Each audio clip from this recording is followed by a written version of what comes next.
salam pintar Indonesia. Ketemu lagi di channel YouTube-nya Miss Nova, yang dimana kamu bisa belajar bahasa Inggris bareng Miss Nova dengan cara yang menyenangkan.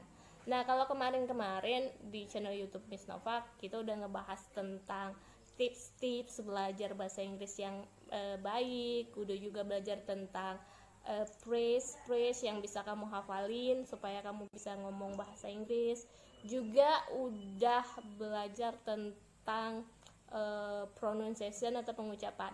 Nah, hari ini Miss akan pertama kali ngajarin tentang grammar. Nah, jadi yang pertama itu adalah part of speech. Nah, apa itu part of speech? Sebelum Miss ngasih tahu apa itu part of speech, Miss mau ngasih tahu dulu apa itu grammar. Nah, untuk kamu yang pemula banget belajar bahasa Inggris, mungkin kamu bertanya-tanya apa itu grammar. Jadi grammar itu adalah struktur bahasa. Jadi kalau kayak kamu belajar bahasa Indonesia, pasti kamu akan diajarin tentang SPOK, subjek, predikat, objek, dan juga keterangan, ya kan? Nah, dalam bahasa Inggris dan semua bahasa juga sama seperti itu. Ada subjeknya, ada predikatnya, ada objeknya, ada keterangannya, dan sebagainya. Nah, kenapa kita harus belajar grammar sih? Nah, sama seperti dokter ingin menyembuhkan suatu penyakit, dokter tuh harus belajar dulu tentang anatomi tubuh manusia. Begitu juga dengan kita belajar bahasa, kita harus belajar dulu tentang yaitu kata itu, jenis-jenis kata, struktur katanya, penyusunan katanya, karena setiap bahasa itu penyusunan katanya itu berbeda-beda. Jadi maka kamu harus belajar grammar. Nah, pertanyaannya lagi, Miss, kalau belajar grammar penting nggak sih, Miss? Haruskah belajar grammar dulu atau belajar percakapan dulu? Nah, kalau Miss bilang tergantung kamu mau belajar bahasa Inggris itu untuk apa. Apakah untuk ujian di sekolah supaya nilai kamu tinggi atau apa, atau supaya kamu bisa speakingnya lancar. Nah, beda tujuan, beda juga cara untuk kita kesana, ya kan?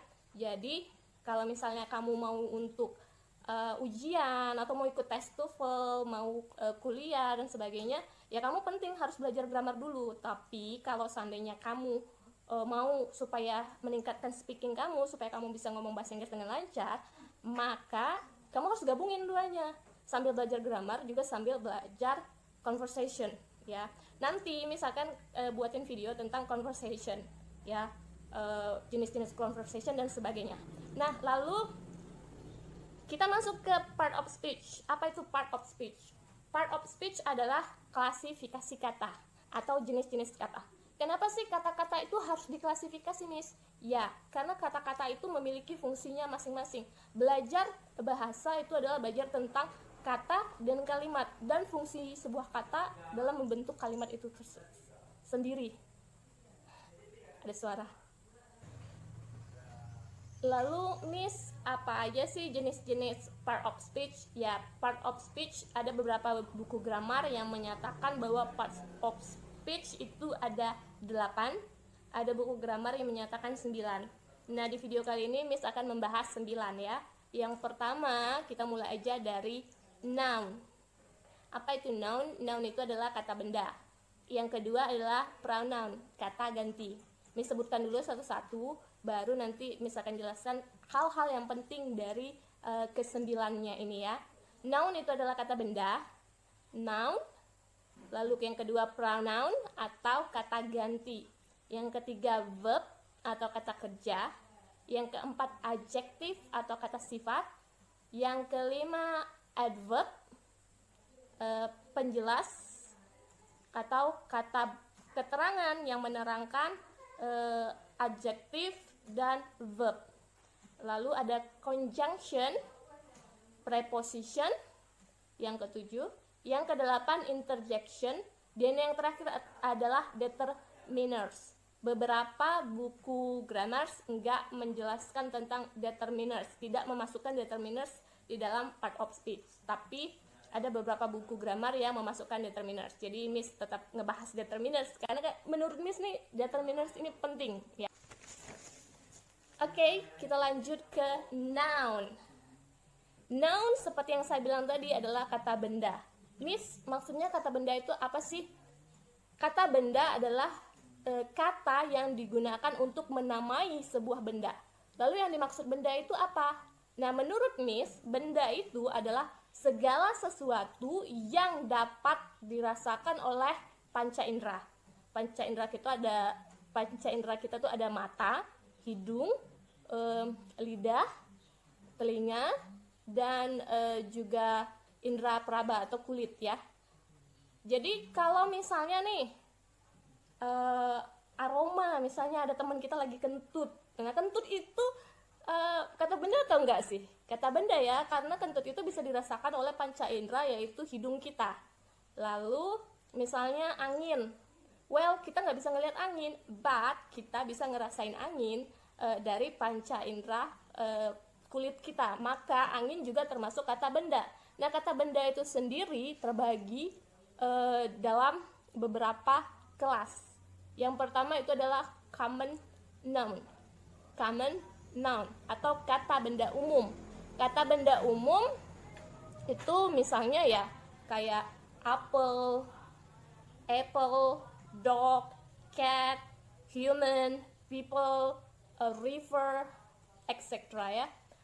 Kalau yang kedua adalah proper noun.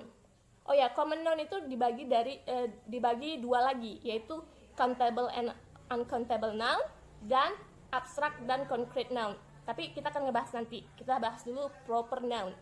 Proper noun ini adalah nama-nama spesifik dari orang, tempat, dan juga lain-lain. Misalnya contohnya kalau tempat itu USA atau Indonesia, itu nama tempat ya.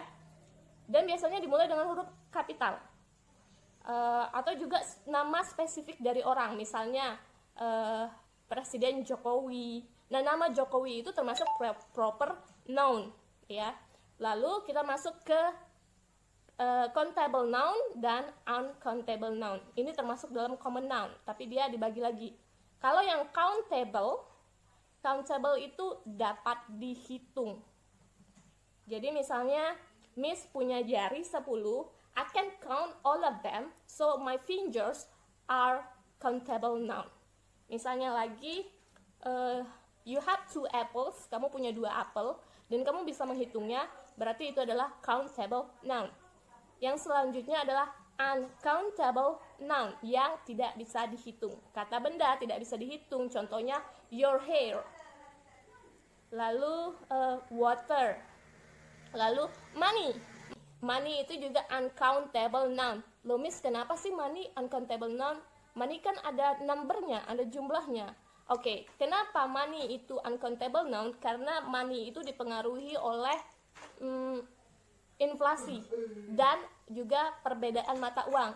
Jadi 1 rupiah itu hanya berlaku di Indonesia. Nilainya itu akan beda di tempat-tempat lain, di negara-negara lain. Dan 1 rupiah hari ini misalnya dapat membeli 1 rupiah 10 tahun yang lalu misalnya dapat membeli 1 permen, tapi sekarang nggak bisa lagi, sehingga dia itu uncountable, tidak bisa terhitung. Makanya money itu disebut dengan kata benda tidak bisa dihitung.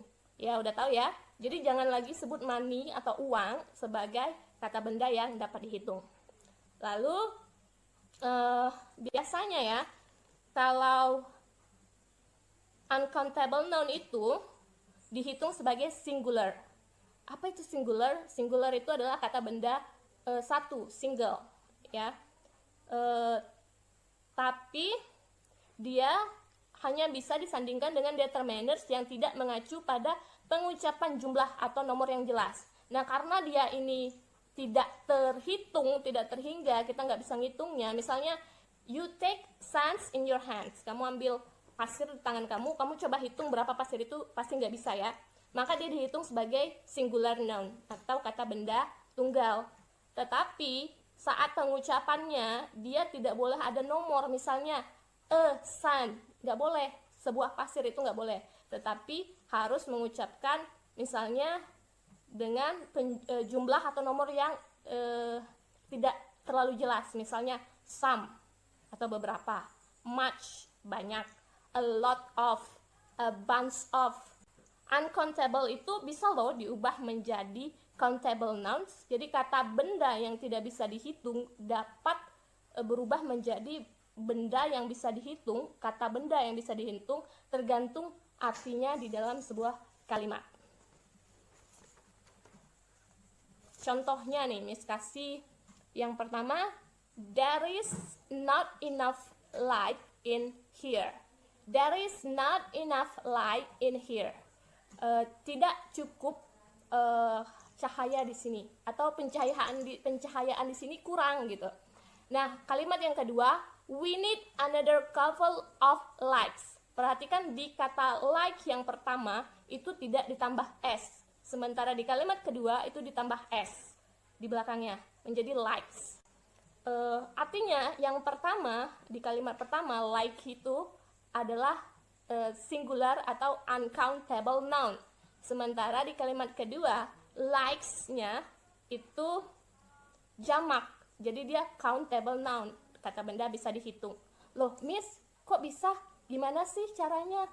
Oke, kita perhatikan meaning-nya atau artinya. Kan tadi Miss bilang, uncountable noun, kata benda tidak bisa dihitung, dapat berubah menjadi kata benda dapat dihitung atau countable noun, tergantung artinya di dalam sebuah kalimat. Oke, kita analisa artinya. Kalimat pertama, there is not enough light in here. Pencahayaan di sini tidak cukup atau kurang terang. Pencahayaan itu kata benda yang abstrak, ya kan? Kamu nggak bisa nangkap pencahayaan, kamu nggak bisa megang pencahayaan, kamu juga nggak bisa mendeskripsikan atau menggambarkan pencahayaan itu gimana. Maka dia uncountable, tidak bisa dihitung, abstrak. Kalimat yang kedua kita analisa ya. We need another couple of lights. Kita membutuhkan beberapa pencahayaan lagi. Atau lights biasanya diartikan dengan penerangan atau alat penerangan atau lampu. Lights bisa juga diartikan dengan lampu. Maka di sini lights-nya berubah arti, bukan lagi kata benda abstrak, tetapi kata benda yang nyata. Kita membutuhkan beberapa alat penerangan lagi. Misalnya, you have camping, kamu sedang camping, and you need some lights more. Kamu pakai obor misalnya lagi camping, dan kamu bilang, kita butuh beberapa penerangan lagi. Ya berarti kamu ambil obor, itu jelas kan? Bendanya jelas. Makanya yang di pertama itu uncountable, yang kedua itu countable nouns. Oke, paham ya? Contoh selanjutnya, di kalimat pertama, Sandra does not have much difficulty with science. Sandra tidak memiliki banyak kesulitan dengan ilmu sains, ilmu pasti. Banyak kesulitan di sini adalah kata benda yang abstrak. Jadi makanya kita bilang uncountable noun, kata benda yang tidak bisa dihitung. Ya karena kamu kan nggak bisa memegang kesulitan seperti kamu misalnya memegang vas bunga ini, ya kan? Maka difficulty di sini disebut dengan uncountable noun. Sementara di kalimat yang kedua, perhatikan, Benjamin is having a great difficulties with arithmetic. Benjamin memiliki banyak kesulitan dengan arithmetic. Nah, di sini disebutkan banyak kesulitan, difficulty-nya enggak lagi tunggal, tetapi pakai as, difficulties, menunjukkan ini jamak ya, menjadi kata benda yang bisa dihitung. Kok bisa, Miss? Ya, karena dia punya banyak kesulitan dalam memahami aritmatika. Misalnya, entahkah itu di aljabar kesulitannya, misalnya entahkah itu di perkalian, entahkah itu di penjumlahan dan sebagainya. Ya, jadi di sini dia kata bendanya itu nggak lagi abstrak, tapi udah konkret, udah tahu. Oh, kesulitannya ini gitu. Paham ya? Oke, next. Kita lanjut ke, tadi Miss bilang, common noun itu terbagi menjadi dua, yaitu yang pertama countable dan uncountable noun, yang udah kita bahas tadi. Yang selanjutnya yaitu abstract and concrete noun. Tadi juga udah disebutkan ya, abstrak itu gimana. Jadi sesuai katanya abstrak itu berarti nggak jelas. Kalau kamu ngelukis lukisan abstrak, maka lukisannya tuh nggak jelas. Nah, jadi kata benda yang abstrak itu adalah kata benda yang nggak bisa kamu pegang, nggak bisa kamu lihat wujudnya, tapi kamu bisa rasakan. Contohnya udara, angin ya, and then bau, lalu perasaan. Perasaan juga kata benda. Kenapa? Karena kamu bisa merasakannya dengan panca indera kamu. Misalnya masalah juga kata benda. Next, kita lanjut ke sorry, Miss bikin videonya nih di sekolah, di kantor. Jadi maafkanlah jika ada suara-suara menggosip. Oke, next kita akan ke hal-hal penting yang perlu kamu ketahui tentang kata benda atau noun. Yang pertama, apabila noun ketemu dengan adjektif. Ini udah pernah Miss bahas di video Miss yang sebelumnya, tapi di sini akan Miss perdalam lagi. Noun itu adalah kata benda, adjektif itu adalah kata sifat. Seperti apa kata sifat? Misalnya tinggi, rendah, panjang, pendek, hitam, putih, ganteng, jelek, cantik, apalagi ya, bodoh, pintar, yang seperti itu. Contoh katanya misalnya seperti ini, baju merah. Baju itu adalah kata benda atau noun, merah adalah kata sifatnya. Jadi noun ketemu dengan adjektif, maka kalau kita orang Indonesia ya biasa aja, baju merah, baju biru, baju hijau gitu ya kan. Nah, kalau di dalam bahasa Inggris, noun ketemu kata sifat itu harus dibalik, peletakannya harus dibalik. Jadi baju merah, ketika kamu mengubahnya dalam bahasa Inggris, kamu nggak bisa bilang clothes red, nggak bisa. Tapi kamu bilang red clothes. Jadi kamu balik, merahnya di depan, bajunya di belakang, red clothes. Contohnya lagi, gadis cantik. Gadis itu adalah noun atau kata benda, sementara cantik adalah kata sifat. Ketika kamu mengartikan gadis cantik ke dalam bahasa Inggris, kamu nggak bisa mengatakan girl beautiful, tapi kamu bilang beautiful girl dibalik. Atau kalau kamu bingung dengan kata-kata dibalik, maka letakkanlah adjektifnya atau kata sifatnya di depan kata bendanya, ya. Jadi seperti itu. Itu peraturan yang pertama. Misalkan kasih latihan, ya. Kamu bisa pause video ini, berhentiin video ini, misalkan tampilin latihannya. Nanti kamu coba kerjakan, lalu misalkan kasih jawabannya, oke?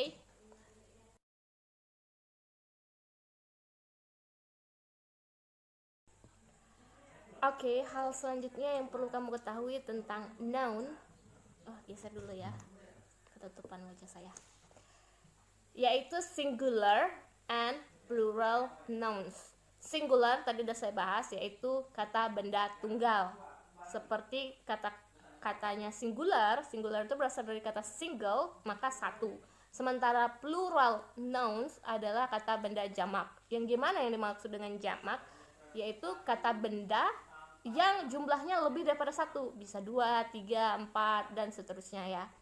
Nah, kata benda ini jika dia hanya satu, kita ya tinggal tulis aja ya. Misalnya apple, ya apple, a dog, cat. Tetapi ketika dia menjadi two apples, ya ada 2 apel, maka di belakang kata bendanya yaitu apple kita tambah s, apples, 2 apples.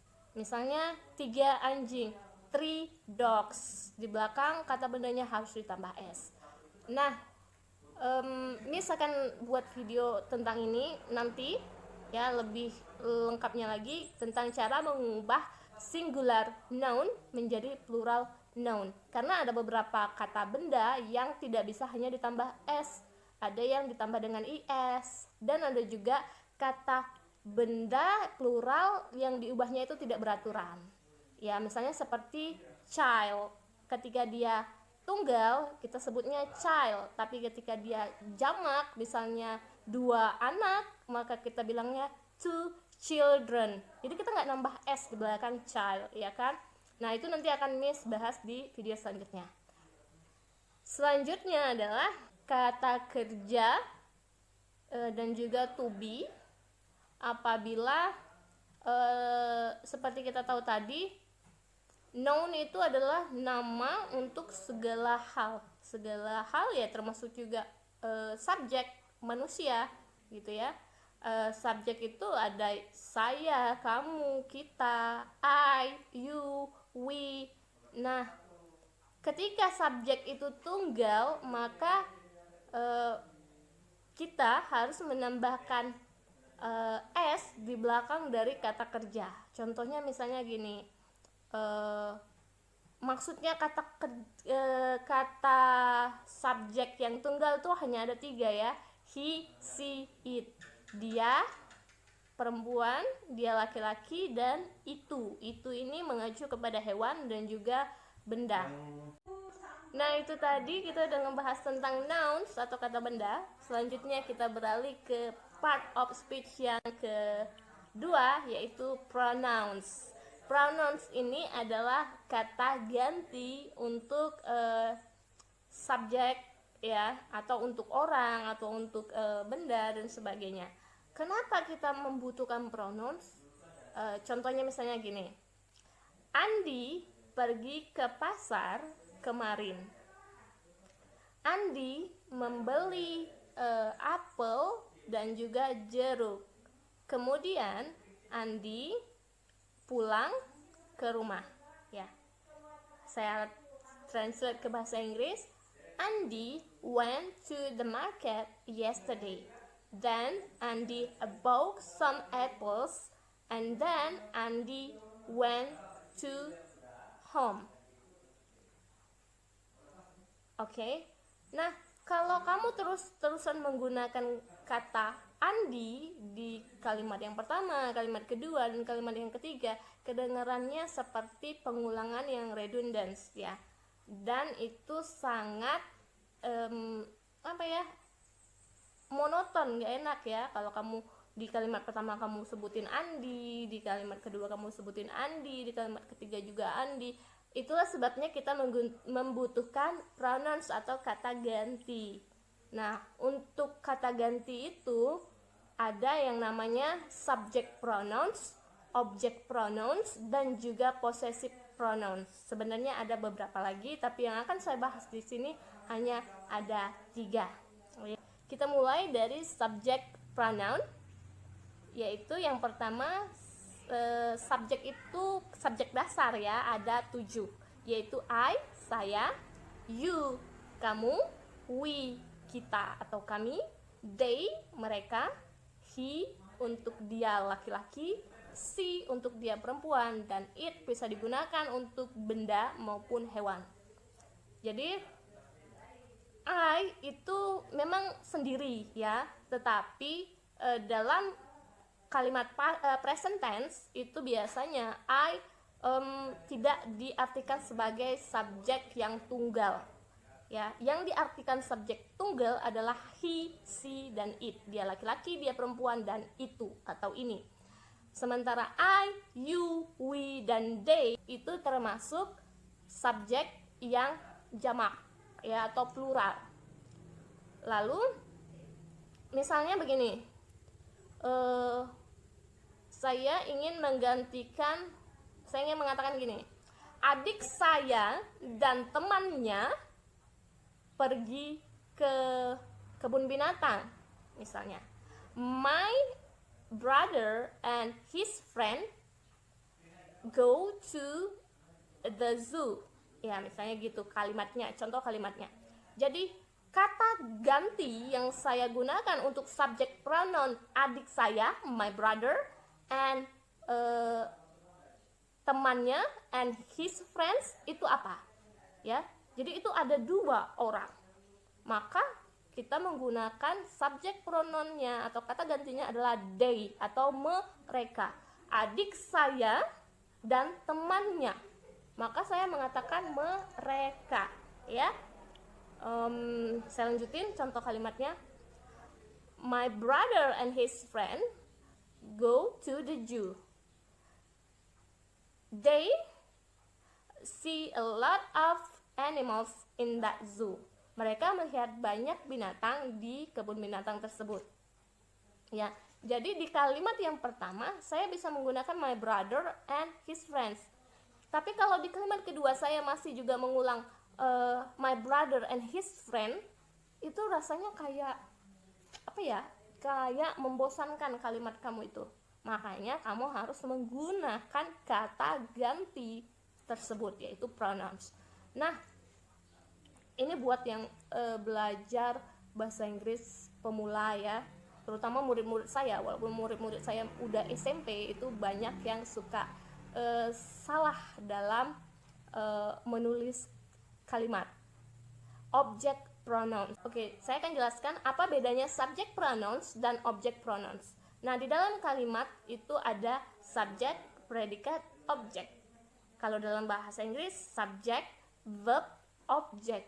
Nah, di dalam subject itu ada I, you, we, they, he, she, it yang udah saya tadi jelaskan. Nah, di dalam berarti ini adalah orang atau benda atau hewan yang berfungsi sebagai pelaku atau yang melakukan sebuah kegiatan atau peristiwa, action, dan sebagainya di dalam kalimat tersebut. Sementara object pronouns adalah orang, benda, atau hewan yang terkena perbuatan atau action atau kejadian yang dilakukan oleh si subject pronoun ini. Contohnya misalnya, I like him. Ya, jadi I di sini adalah subject pronouns karena dia yang menjadi pelaku dalam kalimat ini. Sementara kata kerjanya apa? Suka atau menyukai. Siapa yang disukai? Yaitu him, dia laki-laki. Maka dia disebut dengan object pronouns. Nah, di sini akan saya kasih lihat tabelnya, ya. Kalau I, subject pronouns itu biasanya diletakkan di depan kalimat, di dalam kalimat positif, ya, bukan di kalimat aktif, bukan di kalimat pasif. Kalau di kalimat pasif itu dibalik, ya. Subject pronoun selalu diletakkan di depan, sementara object pronouns diletakkan di belakang. Nah, kebiasaan murid saya nih begini, mereka kalau nulis kalimat biasanya, misalnya contohnya gini, ayo ke rumah saya, let's go to my house. Nah, murid-murid saya itu suka mengartikannya begini, let's go to house I, karena dia menganggap bahwa saya itu adalah I. Dia nggak memperhatikan saya di sini itu sebagai subject pronoun kah atau object pronoun. Ketika saya itu berubah menjadi object pronoun, yaitu letaknya di belakang kalimat, maka dia akan berubah menjadi me. Perhatikan tabelnya. I berubah menjadi me, you berubah menjadi you tetap, we berubah menjadi us, they berubah menjadi them, he berubah menjadi him, she berubah menjadi her, it berubah menjadi its. Ya, contohnya misalnya dia perempuan menyukai kita atau kami. Kamu nggak bisa mengatakan she likes we. Nggak boleh, karena kami atau kita di kalimat ini fungsinya sebagai objek pronoun, letaknya di belakang kalimat. Maka harus menggunakan us, nggak boleh pakai we, nggak boleh she likes we, tetapi she likes us.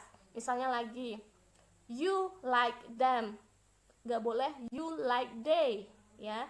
Lalu I love her, nggak boleh I love she.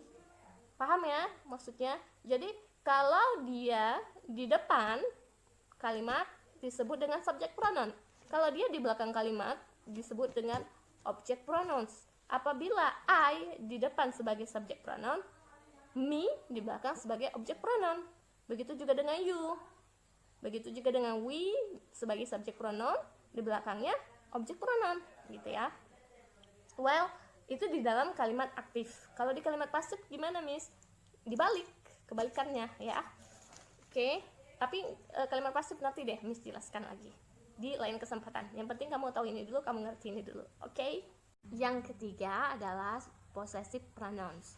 Possessive pronouns adalah mengacu kepada kepunyaan. Misalnya contohnya rumah saya, abang saya, adik saya. Itu biasanya perubahannya perhatikan dengan baik. Jadi dari I, saya, berubah menjadi my. You berubah menjadi your. We berubah menjadi our. They berubah menjadi their. He berubah menjadi his. She berubah menjadi her. Dan it berubah menjadi its. Contohnya misalnya my house. Miss, kalau diartikan kan my house itu saya rumah. Jadi banyak murid-murid saya yang suka kebalik. Jadi kalau saya suruh buat rumah saya, dia suka tulis house I. Sudahlah, letaknya salah, pronounsnya juga salah ya. Jadi kalau dia kepunyaan, my house, rumah saya, rumah milik saya, berarti itu kan kepunyaan ya. Jadi dia harus menggunakan possessive pronoun, yaitu my house, dan dia harus dibalik seperti tadi kata benda bertemu dengan kata sifat. Jadi possessive pronouns-nya, kata ganti kepunyaannya di depan, bendanya di belakang. Contohnya ini, saya punya botol. Saya mau bilang botol milik kamu, botol kamu. Kamu nggak bisa bilang bottle you, nggak boleh. Kamu harus bilang your bottle. Jadi dibalik, your bottle. Contohnya lagi, I have flower, saya punya bunga ya. Saya mau bilang bunga kami. Kamu nggak boleh bilang flower we atau flower our, nggak boleh. Tapi our flower. Jadi possessive pronouns-nya dulu di depan, yaitu our, baru kata bendanya di belakang. Our flower ya. Kita masuk ke part of speech yang ketiga, yaitu verbs. Verbs itu adalah kata kerja. Bacanya bukan verb ya, tapi verb. Verb, kata kerja. Nah, kalau di dalam bahasa Indonesia seperti saya bilang tadi, itu ada structure kalimatnya itu SPOK, subjek, predikat, objek, keterangan. Nah, sementara dalam bahasa Inggris itu ada subjek, verb, dan objek, juga ada adverb. Jadi predikat itu adalah verb, kata kerja. Nah, di dalam bahasa Inggris kata kerja itu mengalami perubahan. Loh, kok gitu? Iya. Contohnya misalnya gini. Kalau kata kerja nyanyi, dalam bahasa Indonesia kata kerja akan ditambahkan awalan dan imbuhan. Juga ada akhiran. Kalau di dalam bahasa Inggris tidak seperti itu. Di dalam bahasa Inggris kata kerjanya itu berubah bentuknya. Kalau dalam bahasa Indonesia misalnya nyanyi berubah menjadi menyanyi gitu ya. Kalau dalam bahasa Inggris,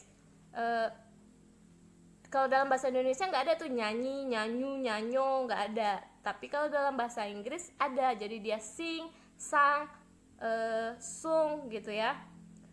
Apa sih fungsinya, kenapa dia bisa berubah? Nah, kalau di dalam bahasa Indonesia kita berbicara misalnya mengatakan begini, saya pergi ke pasar kemarin.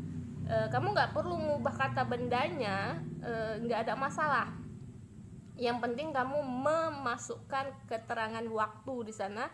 Kamu sudah tahu bahwa itu kegiatan terjadi di masa lampau.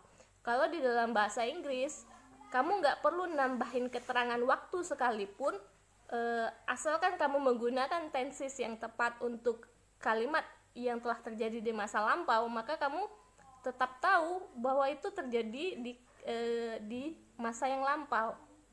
Makanya itu ada yang namanya tenses. Tenses itu adalah perubahan kata kerja untuk menunjukkan kepada kamu kapan sih kejadian itu terjadi gitu. Ada dua cara perubahan kata kerja. Yang pertama yaitu irregular verbs, yang kedua adalah regular verbs. Yang regular ini gimana? Sesuai dengan katanya regular, berarti maksudnya adalah biasa gitu, tinggal ditambahin ed di belakangnya. Contohnya misalnya divide, tinggal ditambah ed menjadi divided.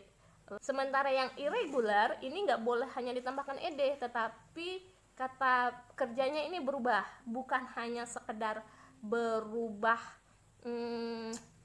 tulisannya, ada juga yang tulisannya tetap sama tapi cara pengucapannya berubah. Contohnya kata eat ya, eat di present tense itu eat, di past tense itu ate, di present perfect, di perfect itu eaten, sementara di continuous itu eating.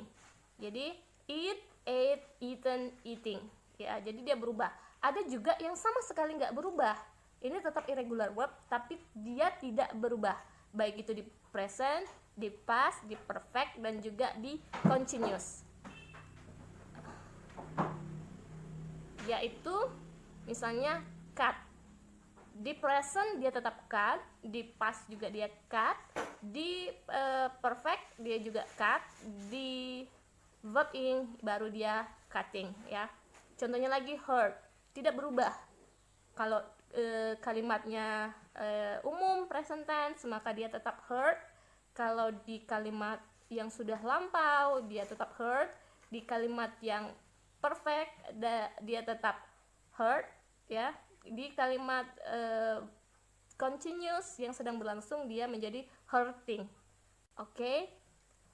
Terus Miss, gimana caranya untuk, ada nggak sih rumusnya untuk mengubah irregular verb ini? Nggak ada.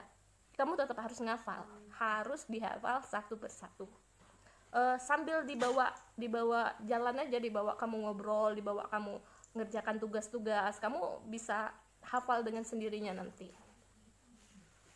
Lalu penggunaan verbs ini, kata kerja ini tergantung dari subjeknya masing-masing. Jadi kan saya udah bilang subjek itu ada yang tunggal, ada yang jamak, singular dan plural. Jadi kalau subjeknya yang tunggal yaitu he, she, it, ingat ya, I atau saya bukan subjek tunggal. He, she, it, dia laki-laki, dia perempuan, dan juga itu yang termasuk subjek tunggal. Apabila subjek tunggal terletak di depan kata kerja, maka kata kerjanya harus ditambahkan s. Contohnya, dia perempuan minum kopi. Kamu nggak boleh nulis hanya she drink coffee. Kamu harus menulis she drinks coffee. Ya, ditambahin s di belakang kata kerjanya. Kata kerjanya adalah minum, yaitu drink, menjadi drinks. Paham ya? Nah, gimana sih cara penambahan S di belakang kata kerja? Nanti misalkan buatkan videonya. Untuk sekarang ini dulu ya, hal-hal yang perlu kamu tahu aja dulu, selapis dulu, di permukaannya aja dulu tentang part of speech.